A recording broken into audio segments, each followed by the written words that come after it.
얼마 전에 돌아가신 저희 어머니는 본인이 뭘 좋아하시는지 이야기를 안 하십니다. 저희가 뭘 해드리고 싶어도 도대체 뭐 있긴 있는 것 같은데 이야기를 하지 않으셔서 자식들이 굉장히 궁금해했습니다. 아마도 제 생각에는 자식들에게 부담이 될까봐 이야기를 하시지 않는 것 같아요. 제가 뭐 미국에서 이제 한국에 들어갈 때 어머니 생신인가 그래서 옷을 하나 준비했습니다. 어머니 옷을 준비했는데 어떤 사람이 아이디어를 줘가지고 정말 야한 옷을 준비했어요. 보통 말하는 노색, 점잖은 저희 어머니 그때도 80 중반이 넘으셨는데 정말 깜짝 놀랄 야한 옷을 야단 먹을 걸 각오하고 사가지고 들어갔어요. 그래서 어머니를 탁 드렸는데 너무 좋아하시는 거예요. 깜짝 놀랐어요. 그러시면서 어린아이같이 좋아하시면서 나는 이런 옷이 좋아. 야, 이 옆에 계신 물론 떨어져 있었지만 그 어머니의 마음도 모르고 있었다는 것이 그게 나이가 드셔서 그런지는 모르겠지만 그럴수록 더욱더 그런 어머니의 마음이 있었는데 제가 몰랐던 거예요. 얼마나 참 부끄럽고 참 그런 시간을 가졌습니다. 저희가 잔치를 준비하면서 하나님의 마음에 대해서 계속 생각하고 있습니다. 의외로 사람들이 하나님의 마음을 모르고 있습니다. 저희가 그것을 자꾸 되새기면서 하나님의 백성들을 지도하는 지도자들이 바리새인과 서기관들이 충성스럽게 살아갔습니다. 하나님을 섬기는 일에 앞장섰던 정말 위대한 지도자들입니다. 그들이 하나님을 몰랐어요. 예수님께서 그 하나님의 마음을 전하셨죠. 이와 같이 우리가 신앙생활 하면서 당연히 알아야 될 신앙의 대상에 대해서 우리가 모르면 어떻게 되겠습니까? 열심히 충성스럽게 노력하지만 하나님의 마음과 무관한 것이에요. 얼마나 아쉽습니까? 잔치를 준비하는 저희들이 그래서 계속해서 하나님의 마음에 초점을 한번 맞춰봤습니다. 우리가 하나님을 얼마나 알고 있는지. 예수님께서 이 땅의 사역을 마치고 승천하시기 전에 요한복음 17장에 가시면은요, 사랑하는 제자들을 위한 기도하시는데 기도 내용이 엄청 깁니다. 그 예수님의 기도 내용 가운데 요한복음 17장 3절에 이런 말씀이 있습니다. 영생은 곧 유일하신 참 하나님과 그가 보내신 자 예수 그리스도를 아는 것이다. 다시 영생이 하나님을 알고 예수님을 아는 것이 영생이랍니다. 무슨 말이죠? 여기서 말하는 이제 안다는 단어는요, 이제 물론 원어에 보면은요, 헬라에 보면은 기노스코라고 체험적으로 아는 것을 말합니다. 대다수 많은 사람들은요, 지식적으로 압니다. 지식적으로 아는 것과 체험적으로 아는 것은 분명히 다릅니다. 예를 들어서 누가복음 1장 34절에 가면은요, 마리아가 깜짝 놀라서 하는 말이 있습니다. 갑자기 천사가 나타나더니 어린 티네이저 어린 소녀에게 이야기합니다. 너에게 아기가 있을 거야. 이건 뭐 말도 안 되죠. 갑자기 천사가 나타나니 뭐 좋다 그러고 은총 받았다고 이야기하지만 그 내용은 이해할 수가 없는 거예요. 네가 임신하게 될 것이야. 그때 마리아가 하도 어이없어서 하는 말이 뭐죠? 나는 남자를 알지 못하니 어찌 이런 일이 있으리까? 맞잖아요. 근데 여러분 잘 기억하십시오. 마리아가 남자를 모른다는 것이 남녀 구분을 못한다는 게 아니잖아요. 남녀 그 지식적으로 남자를 모른다는 말이 아니잖아요. 거기서 말하는 남자를 모른다, 남자를 알지 못한다 하는 그 단어가 체험적으로 내가 남자와 성관계를 가진 적이 없는데 어떻게 아기를 낳을 수 있습니까? 그 말이에요. 체험적으로 아는 것. 성경에서 강조하는 것은 바로 그겁니다. 그럼 체험적으로 아는 게 뭡니까? 고백이에요. 내가 지식적으로 알고 있지만 그 지식이 고백되어지지 않으면 아무 소용이 없습니다. 우리 기독교는. 여러분이 얼마나 많은 지식을 가지고 있는지 모르지만 그 안에 여러분의 신앙 고백이 담겨져 있지 않으면요, 하나님을 인격적으로 만나는 체험이 없다는 거예요. 바로 그겁니다. 여기서 말하는 이 지식이라는 것이 요즘 사람들이 이야기하는 하나님을 아는 지식하고는 다릅니다. 많이 압니다. 그리고 하나님을 알 수 있는 방법이 많습니다. 요즘은 여러분이 마음만 먹으면 하나님에 대해서 얼마든지 찾아볼 수 있습니다. 지식적으로 하는 거예요. 그 지식이 아니라 하나님을 체험적으로, 다시 지식적으로 아는 하나님을 내 신앙 고백을 통해서 체험적으로 알지 못하면 영생이 없는 거예요. 예수님이 이제 그 말을 하고 있습니다. 영생은 하나님과 예수 그리스도를 아는 것입니다. 영생이라는 것은 하나님과 예수님을 인격적으로, 아니 내 신앙 고백에 의해서 체험했던 사람, 인격적으로 체험한 사람에게 영생이 주어진다, 그 말이에요. 아무 문제 없죠. 당연한 말이죠. 이렇게 우리가 하나님을 안다는 것은 굉장히 중요합니다. 이게 신약에서 예수님이 이야기한 게 아니에요. 성경 전체에 그와 같은 내용이 쭉 나와 있습니다. 특별히 구약에 보시면은요, 호세아 선지자가 호세아 6장 3절에 가시면은요, 그러므로 우리가 여호와를 알자, 힘써 여호와를 알자. 단순히 지식적으로 아는 것이 아닙니다. 힘써서 알지. 그러면서 거기 덧붙이는 말이 뭐죠? 그의 나타나심은, 그 하나님을 체험할 수 있는 그 방법은 뭐냐면요, 새벽빛같이 어김이 없나니. 여러분, 밤이 아무리 길어도 반드시 새벽은 옵니다. 그렇게 하나님을 체험할 수 있다는 거예요. 새벽같이 어김없나니, 또 비와 같이, 그것도 땅을 적시는 늦은 비와 같이 우리에게 임하느니라. 비가 내리지만 쓱 지나가는 비가, 늦은 비는요, 농사의 승패를 좌우하는 비입니다. 그 때에 적절한 비가 오지 않으면 농사를 못 지는 거예요. 이 사람들이 살아있다는 거는요, 먹고 산다는 건 늦은 비가 왔다는 거예요. 호세아가 이야기할 때 여호와를 아는데 힘써 알자. 너희들 지식적으로 아는 게 아니야. 머릿속에서만 아는 걸 이야기하는 것이 아니야. 이렇게 하나님을 아는 것에 대해서 강조를 합니다. 어떻게 할 수 있죠? 우리 성경은 간단합니다. 다른 종교와 다른 것이, 우리 기독교는 계시의 종교입니다. 여러분 잘 기억하세요. 이게 그냥 신학적으로 한 이야기가 아니에요. 어느 종교가 계시가 있습니까? 우리는 하나님을 믿는 신앙이 하나님이 자기 자신을 보여주셨기 때문에 레빌레이션이라는 하나님의 계시, 말씀에 의해서 우리는 하나님을 아는 거예요. 하나님 인간을 알 수가 없습니다. 보여주면 아는 거예요. 그 보여주신 게 바로 성경이에요. 그래서 우리는 하나님의 말씀을 통해서 성경을 압니다. 하나님을 압니다. 지식이에요. 기본적인 거예요. 그 다음에 그 하나님의 말씀을 가지고 이 땅에 살아갈 때, 지금 이 자리에 함께 계신 하나님, 이 세상을 주관하시는 하나님, 여러분이 말씀을 순종하며 살아갈 때 체험되어질 줄로 믿습니다. 그걸 말하는 거예요. 그 지식이 필요한 거예요. 성경을 통해서 많은 지식을 가지고 있지만 실천되어지지 않으면, 고백되어지지 않으면 내 것이 아닙니다. 아무 관계가 없습니다. 성경에서 말하는 지식이라는 것은 바로 그거예요. 하나님이 보여주셨고, 그 보여주신 하나님 내 삶 속에 체험되어질 때 여러분들에게 살아있는 하나님의 역사가 일어나게 될 줄로 믿습니다. 호세아가 지금 그 이야기를 하면서 한 걸음 더 나가서 6절에 가니까는요, 나는 인애를 원하고, 이 인애라는 단어가 이제 그 한문이기 때문에 여러분 좀 힘든데, 그 원어에 보시면은요, 히브리 말로는 헤세드라 그래가지고 이게 계약적인 변치 않는 사랑을 말합니다. 하나님이 원하시는 거는요, 변치 않는 계약적인 사랑이고, 제사를 원하지 아니하며 번제보다 하나님 아는 것을 원하노라. 여러분, 사람들이 얼마나 제사를 열심히 드립니까? 그 제사 지내는데 엄청난 노력이 들어가지 않습니까? 그런데 하나님을 아는 지식이 없이 드리는 제사가 무슨 의미가 있냐는 거예요. 사람들은 감동받죠. 사람들은 성취감이 있죠. 내가 이런 엄청난 일에 참여했다는, 내가 그 일을 이루었다는 큰 위로가 되겠죠. 하나님하고 무관한 것이에요.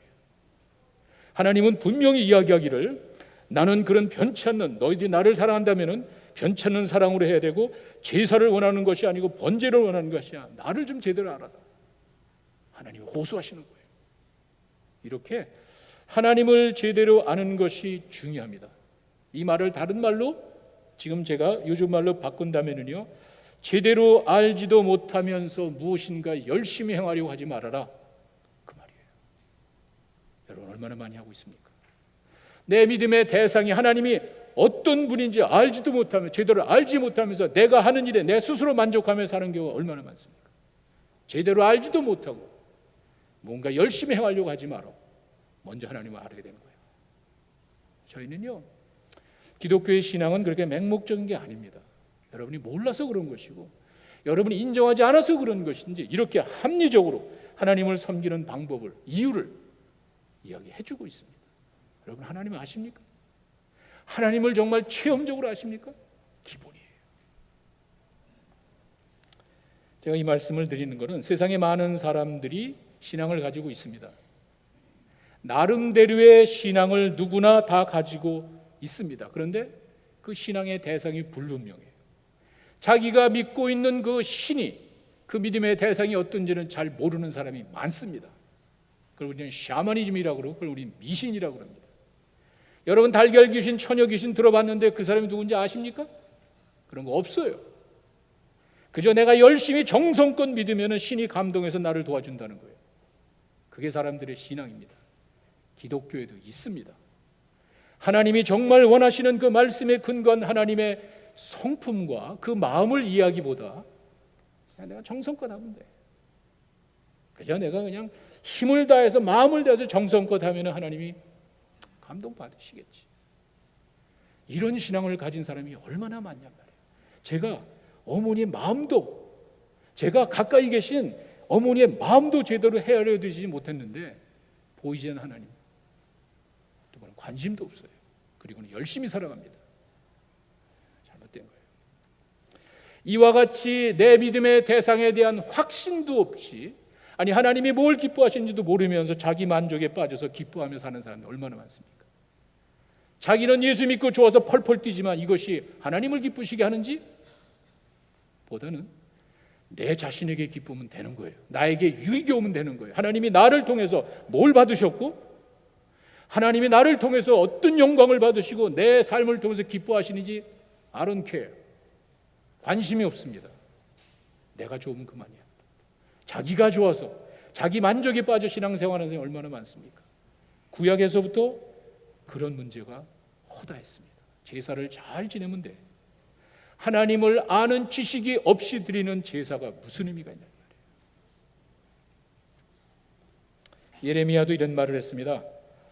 자랑하는 자는, 예레미야 9장 24절에 가니까 자랑하는 자는 이것으로 자랑할지니, 좀 명철해서 좀 똑똑하게 생각을 해서 나를 아는 것과 나 여호와는 사랑과 정의와 공의를 땅에 행하는 자인 줄을 깨닫는 거야. 나는 그게 기뻐.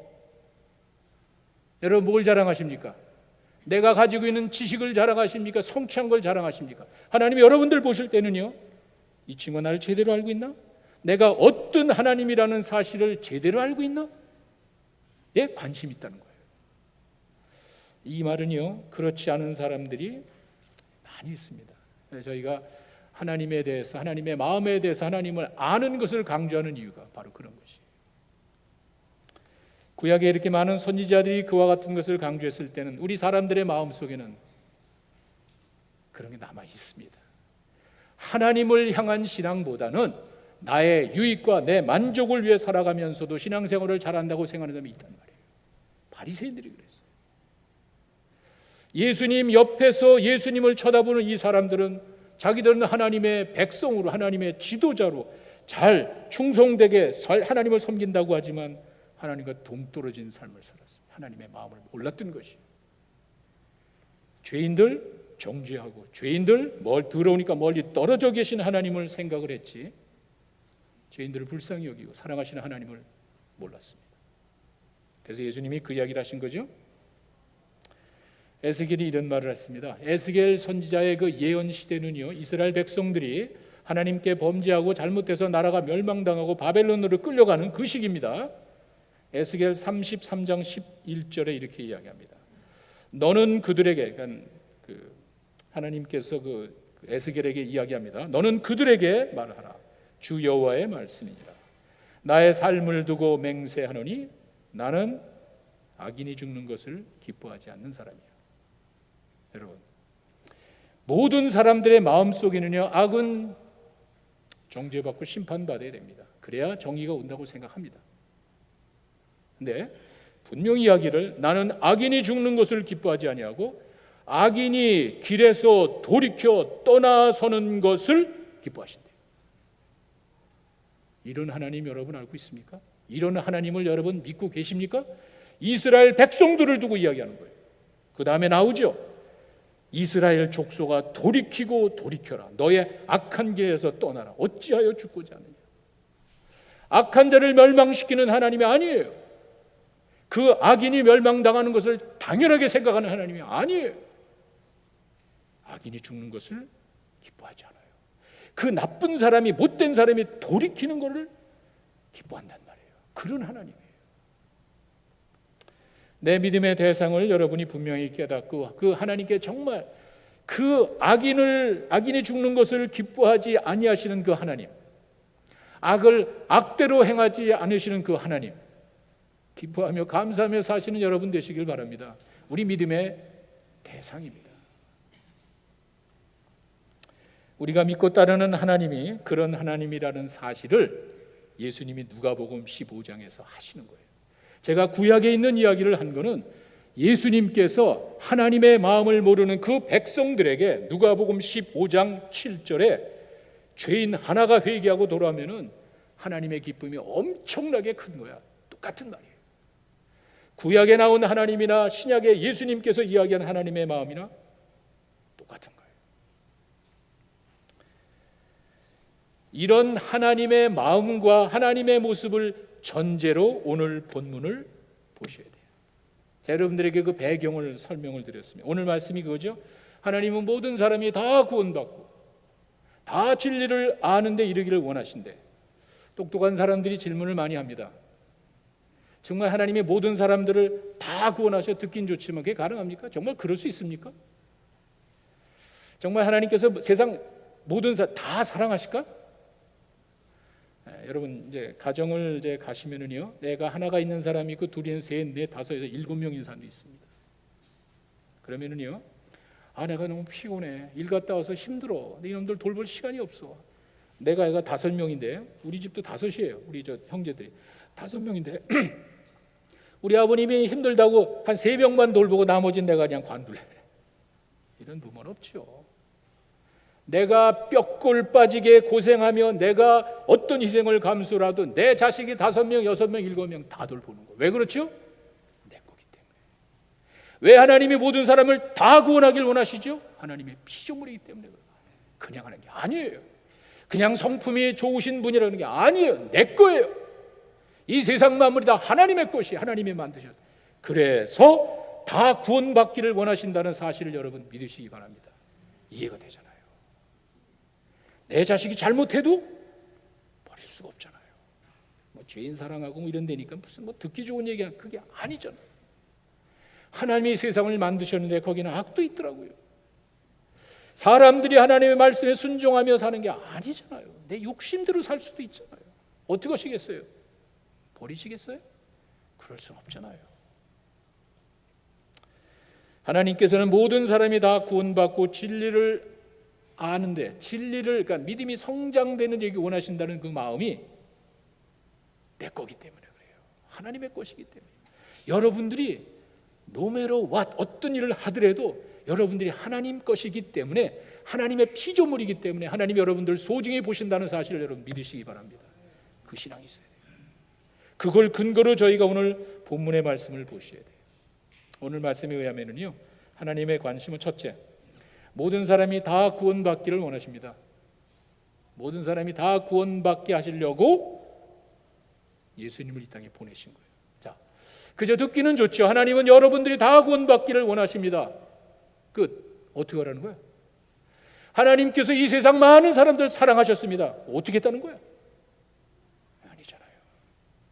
여러분이 잘 아시는 요한복음 3장 16절. 예수 믿는 사람들 가운데 이 John 3:16 모르는 사람이 없잖아요. 거기 나와 있잖아요. 뭐라고 되어 있습니까? 우리 같이 한 목소리로, 뭐 다 아시니까 뭐 암송할 거예요. 요한복음 3장 16절 같이 한번 읽겠습니다. 하나님이 세상을 이처럼 사랑하사 독생자를 주셨으니 이는 그를 믿는 자마다 멸망하지 않고 영생을 얻게 하려 하심이라. 하나님의 관심이에요. 보세요. 특정한 그룹을 두고 이야기하는 것이 아닙니다. 어떤 민족을 두고 이야기하는 것이 아닙니다. 충성되고 말 잘 듣고 똑똑한 사람을 두고 이야기하는 게 아니잖아요. 왜? 세상을 사랑했대. 이 하나님의 관심이에요. 왜? 내 거니까. 비록 잘못되고 거기에 죄악이 들어가고 거기에 무슨 불합리한 것이 있다 할지라도 하나님의 것이 포기할 수 없는 거예요. 하나님의 관심은 모든 사람들이 다 구원받는 것이고, 그래서 예수님을 이 땅에 보내신 거예요. 길을 열어주신 거예요. 사랑하셔서 특정한 그룹이 아니라 이 세상 모두를 사랑하셔서, 그 다음에 뭐라고 되어 있죠? 그를 믿는 자마다. 다른 조건이 없습니다.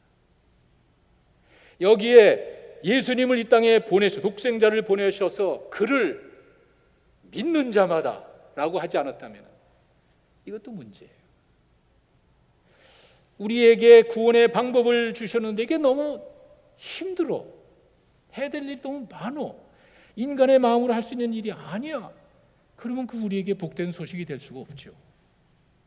예수님을 이 땅에 보내셔서 세상 모든 사람을 구원하시기 위한 방법이 믿으면 된대. 정말 참 우리 기독교의 복음이 얼마나 감사한지 모릅니다. 근데 여러분 하나 오해하지 마십시오. 세상 모든 사람이 다 자동으로 구원받게 될 거란 말이 아니에요. 그런 사람들이 있죠. 하나님은 사랑이시고 모든 사람이 다 구원받기를 원하신다고 하니까 모두 다 구원받게 될 거야. 유니버셜리즘이라 그러죠. 보편 구원설이죠. 내가 어떻게 살 건가 다 이벤추얼리 다 구원받게 될 것이야. 아니죠. 어떻게 하나님이 지옥으로 사람을 보내? 아니죠. 선택이잖아요. 예수님을 이 땅에 보내셔서 예수 믿는 자들을 구원하시겠다 이야기했지만 선택했잖아요, 여러분. 그 예수를 믿고 구원받는 선택이 있는가 하면은 안 믿을 수도 있잖아. 내가 이것을 거절할 선택도 있잖아요. 하나님이 사람을 지옥에 보내는 것이 아니라 그건 사람들의 선택이었어요. 자, 이와 같이 하나님께서는 우리 모두를 구원하시기 원하는 이유는 하나님의 거기 때문에, 그리고 모두를 구원하기 위해서 예수님을 이 땅에 보내신 거예요. 이렇게 완벽한 하나님의 계획이 이루어진 거예요. 그냥 우리 기독교에서 좋은 말로 이렇게 이야기하는 것이 아닙니다. 요한복음에 가니까 1장 29절에 그 예수님을 바라보면서 하는 말이 세상 죄를 지고 가는 하나님의 어린 양. 이게 성경의 그 내용은요, 그 단어 하나, 세상 죄. 이제 어린 양 그러면 그 사람 맨날 제사 지내게 돼서 잘 알거든요. 죄를 대속하기 위한 제사, 제물이라는 걸 다 알거든요. 근데 예수님을 바라보면서 이야기하는 거예요. 다른 죄가 아니라 세상 죄를 지고 가는 하나님의 어린 양, 하나님이 예비하신 준비물이야. Perfect sacrifice, 완벽한 제물이라는 사실을 그렇게 표현한 거예요. 누가복음에 가시면은요, 23장 그 예수님이 해골, 이제 갈보리 언덕에서 십자가에 달리시는 장면이 나오죠. 누가복음 23장 34절에 가니까 해골이라는 곳에 이르러 거기서 예수를 십자가에 못 박아. 여기서 해골이라는 말은요, 이게 라틴어 성경으로 번역이 될 때 갈보티움, 갈보리움, 우리말로 영어로 그 갈보리라 그러죠, 한국말로. 그래서 이 해골이라는 단어가 라틴어로는 갈보리로 됐고요. 그 다음에 마태복음과 마가복음, 마태복음 27장 33절, 마가복음 15장 22절, 여기는 이 말을 그냥 히브리 말로 번역하면 골고다예요. 여러분 혼동할까봐 다시 해골, 갈보리, 골고다 같은 말이에요. 거기서 무슨 일이 일어났습니까? 예수님이 죽으셨어요. 하나님은 모든 사람이 다 구원받기를 원하시기 때문에 예수님을 이 땅에 보내셨고요. 그 예수님은 세상 죄를 지고 갈보리 언덕에서 죽으셨어요. 하나님의 눈길이 거기가 있는 거예요. 하나님의 뜻을 이루기 위해 희생당하는 그 아들을 바라보고 있는 거예요. 이것도 정말 우리가 이 성경에 말하는 표현을 잘 이해를 못하는 것 같아요. 여러분 집에 아이들이 감기만 걸려도 난리 나는 거예요. 난리 나요. 오밤증에 전하고 난리 나요. 우리 아이가 조금만 이해할 수 없는 뭐 열이 나고 하면 뭐 뒤집어져요. 여러분, 예수님이 십자가에서 고통당하시는 그 장면을 바라보는 그 아버지의 심정 생각해 봤습니까? 나를 위해서 희생당하는 어떤 사람이 있다고 여러분 한번 상상이나 해보셨습니까? 예수님의 눈길이, 아니 하나님의 눈길이 예수님이 고통당하시는 그 장면을 바라보고 있다는 사실 여러분 생각해 보셨습니까? 하나님의 계획이에요. 모든 사람을 구원하기 위한 하나님의 계획이 이렇게 구체적으로 이어졌어요. 갈보리를 바라보시는 거예요. 하나님의 엄청난 역사가 이루어진 사실을 바라보고 계신 거예요. 하나님은 모든 사람이 다 구원받기를 원하시고 그래서 예수님을 이 땅에 보내셨습니다. 첫 번째 관심이에요. 두 번째 관심은 하나님은 모든 사람들이 다 진리를 아는 데 이르기를 원하신대. 그래서 교회를 세우신 거예요. 이것이 하나님의 관심입니다. 모두를 구원받게 하기 위해서 예수님을 이 땅에 보내셔서 우리의 죄를 위해 돌아가시게 하고 그 사람들이 구원받고 성장해서 이 땅에 살아가는 건전한 그리스도에게 하기 위한 그 진리를 아는 데 이르기를 원하시는 그 뜻을 위해서 교회를 세우신 거예요. 예수님이 그러셨죠. I will build my church. 내가 교회를 세우겠노라고 이야기를 하시고 정말 사도행전 2장에 가니까 이루어졌습니다. 여러분 사도행전 2장 내용 아시죠? 오순절 때 성령이 임하셔서 그 오순절 그 역사라 그러죠. 예루살렘에 엄청난 부흥의 역사가 일어났습니다. 보십시오. 이 사람들은 얼마 전에 예수를 죽이자고 한 사람들이에요. 생각해 보세요. What happened? 예수를 십자가에 못 박혀 죽이자고 한 그 사람들이 지금 회개하고 3,000명이 돌아왔어요. 무슨 일이 일어났습니까? 누가 했습니까? 잘 기억하세요. 사람들의 마음속에 예수에 대한 증오와 군중 심리에 의해서 예수를 십자가에 못 박혀 죽으라는 잔인한 이야기를 했던 똑같은 사람들이 베드로의 설교를 듣더니 가슴을 치는 거예요. What must I do to be saved? 내가 구원받기 위해서 뭘 해야 됩니까? 무슨 일이 일어났습니까? 아무것도 없어요. 베드로 설교? 그렇지 않아요. 성령이 함께 하신 거예요. 이렇게 하나님께서 교회를 세우실 때는요, 반드시 예수님이 약속한 성령이 임하셨고 그 성령이 사람들의 마음을 움직이니까 회개하더라고요. 이게 교회예요. 사람이 하는 게 아니에요. 교회는 이와 같이 하나님의 역사가 나타나는 거예요. 사람이 하는 게 아니에요. 하나님께서 그 사람들의 마음을 움직여 줄 때 예수를 죽이자고 한 사람이 이제는 예수님 앞에서 예수 믿겠다고 복음 앞에서 회개하는 역사가 일어나게 될 줄로 믿습니다. 네, 여러분 재미난 거는요, 그 예수님이 약속한 성령 받은 사람들이 어떻게 했습니까?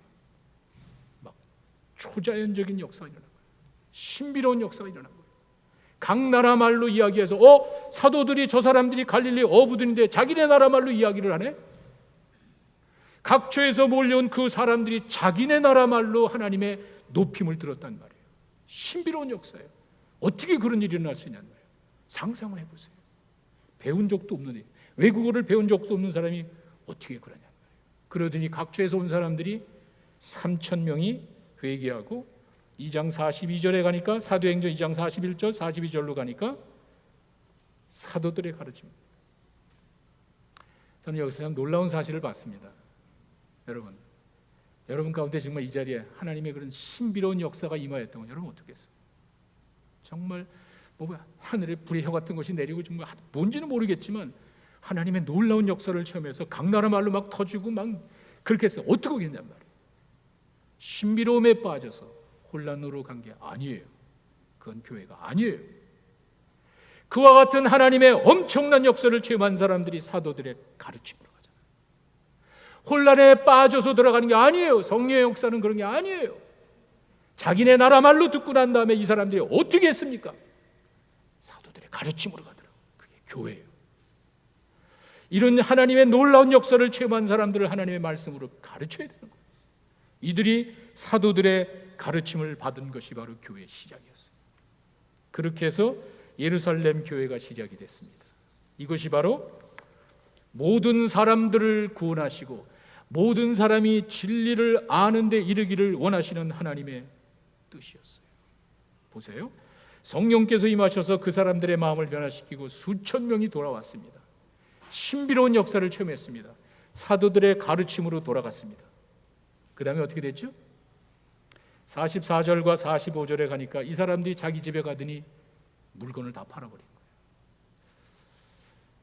거예요. 이게 뭐 다른 무슨 뭐 이렇게 이것도 뭐 이상하게 뭐 이렇게 놀라운 뭐 만들어 이런 얘기 볼 것이 아니라 이 오순절 같은 절기가 되면은 각처에 흩어져 있던 그 유대인들이 제사 지내기 위해서 반드시 예루살렘에 와야 되는데 보통 15만에서 한 25만 명, 20만 명, 25만 명 정도의 인구가 예루살렘에 있답니다. 주민들이. 그런데 6월절, 오순절 이와 같은 절기가 있으면요, 각처에 흩어져 있던 유대인들이 다 몰려서 제사를 지내기 때문에 60만 명 가까이 됩니다. 여러분, 그 지역의 인구가 3배 이상 늘어났다면요, 여러분 어떤 일이 일어나겠어요? 난리가 날 거예요. 뭐 지금 호텔이 있겠어요? 다 우리 동족들이에요. 우리 동족들이 흩어져 있다가 왔는데 이건 뭐 3배 인구가 이 도시 늘어난다 그러니까 뭐 바글바글 했을 거예요. 먹을 것도 뭐 부족하고 잠잘 때도 부족하고 어떻게 했죠? 믿는 자들이 나선 거예요. 사도들의 가르침을 받은 그 사람들이 자기의 삶의 현장으로 가더니 물건을 다 통용 나눠주는 거예요. 사람들의 필요를 채우는 거예요. 교회예요. 보세요. 성령께서 임하셔서 사람들을 변화시키고 신비로움에 빠져서 혼란에 들어가는 것이 아니라 말씀으로 양육하고 그 말씀을 내 삶의 현장에서 실천할 때, 사도행전 2장 47절에 가니까 주님께서 구원받는 자들의 숫자를 더해 주셨대. 하나님의 손길이에요. 다시 믿는 자들이 그와 같이 말씀을 깨닫고 삶의 현장으로서 떡을 떼면서 실천을 하고 성전에서 배우고, 그게 46절에 나오죠. 하나님의 말씀을 받은 사람들이 성전에서 배우고 자기 삶의 현장 집으로 돌아가서 떡을 떼고 물건을 토용하니까 하나님의 손길이 그곳으로 가는 거예요. 구원받는 자들을 더해 주신 거예요. 이게 교회입니다. 하나님이 꿈꾸시고 예수님이 세우겠노라고 하신 교회가 바로 그거예요. 모든 사람을 구원하시고 모든 사람의 믿음을 성장하기 위해 하나님이 교회를 이렇게 세우신 거예요. 사도 바울은 나중에 디모데전서 3장 15절에 가면은요, 더 구체적으로 이야기합니다. 만일 내가 지체하면 너로 하여금 하나님의 집에서, 교회를 말합니다, 어떻게 행하여야 할지를 알게 하려 함이니 이 집은, 교회는 살아계신 하나님의 교회요 진리의 기둥과 터가 돼요. 교회예요. 여러분들이 교회를 평가하실 때 잘 기억하십시오. 하나님의 말씀이 진리가 기둥이 되고 터가 되는지 여러분 확인하세요. 우리가 그와 같은 분명한 판단력이 없으면 여러분이 흔들리게 돼요. 교회 인간의 모임이 되는 거예요. 사람들이 모이는 그 자리가 사교 모임이 되는 거예요. 그러나 하나님의 진리의 기둥과 터라는 사실을 깨닫고 하나님이 세우신 교회라는 것을 여러분이 기억하시면 그 가운데 하나님의 손길이 함께 계실 줄로 믿습니다. 도와주는 거예요. 하나님의 일을 위해서 애쓰고 하나님의 말씀을 실천하는 그곳에 하나님의 손길이 임할 줄로 믿습니다. 하나님은 모든 사람이 다 구원받고 진리를 아는 데 이르기를 원하십니다. 내 거기 때문에, 여러분이 다 하나님의 것이기 때문에. 그래서 예수님을 이 땅에 보내셨어요. 우리의 모든 죄 문제를 해결해 주셨습니다. 그리고 그들이 다 신앙이 성장하기를 원하시기 때문에 교회를 이 땅에 두셨습니다. 그리고 그곳에 하나님의 손길이 함께해서 성장해 나갔습니다. 이게 교회예요. 우리가 하나님의 자녀로 살아가면서 잊지 말아야 될 것이 하나님의 마음이 어디 있는지, 하나님의 관심이 어디 있는지, 하나님의 마음을 헤아려드리는 여러분 되기를 바랍니다. 지금도 하나님의 눈길은 한 영혼을 구하기 위해 애쓰는 그곳에 있는 줄로 믿습니다. 하나님의 눈길이 갈보리를 향해 있듯이 한 영혼을 구하기 위해서 애쓰는 여러분들의 삶의 현장에 하나님의 눈길이 거할 줄로 믿습니다. 하나님의 손길이 어디가 있습니까? 말씀을 실천하는 그 삶의 현장, 말씀을 실천하는 그 교회 위에 하나님의 손길이 임했습니다. 우리가 하나님의 마음을 가슴에 품고 하나님의 관심을 가지고 살아갈 때 하나님의 손길, 하나님의 눈길, 하나님의 역사를 체험하는 여러분 될 줄로 믿습니다. 우리 잠시 기도하는 시간을 좀 갖겠습니다.